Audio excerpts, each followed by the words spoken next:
આપને કોની ફેવરમાં લાગે છે? સામેવાળાની ફેવરમાં છે ગોંડલની જનતા કે ગણેશની ફેવરમાં? ગોંડલની જનતા સર ભગવતસિંહજીના ગોંડલની જનતા છે.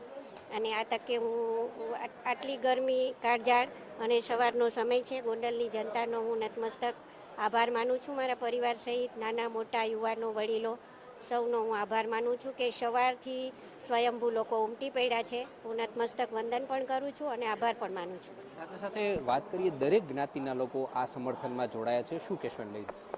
અહીંયા ગોંડલમાં એકતા અને અખંડિતા 30 વર્ષથી હું જોતી આવું છું અને સારું સૌરાષ્ટ્ર અને ગુજરાત પણ જોવે છે. ગોંડલની એકતા અને અખંડિતાને હું સો સલામ કરું છું અને હર હંમેશા આ જળવાઈ રહે એકતા અને અખંડિતા, એના માટે હું ભગવાનને પ્રાર્થના કરું છું.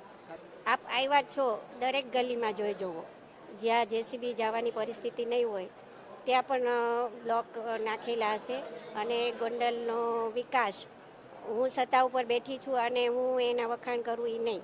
આપ લોકો જોઈ લ્યો, ગોંડલની જનતાને પૂછો અને વિરોધીઓને પૂછો. ગોંડલના 84 ગામ છે, કોઈ પણ ગામનો વિકાસ સૌરાષ્ટ્રનો જોવો અને ગોંડલનો જોવો, આપને ખ્યાલ આવી જ જશે.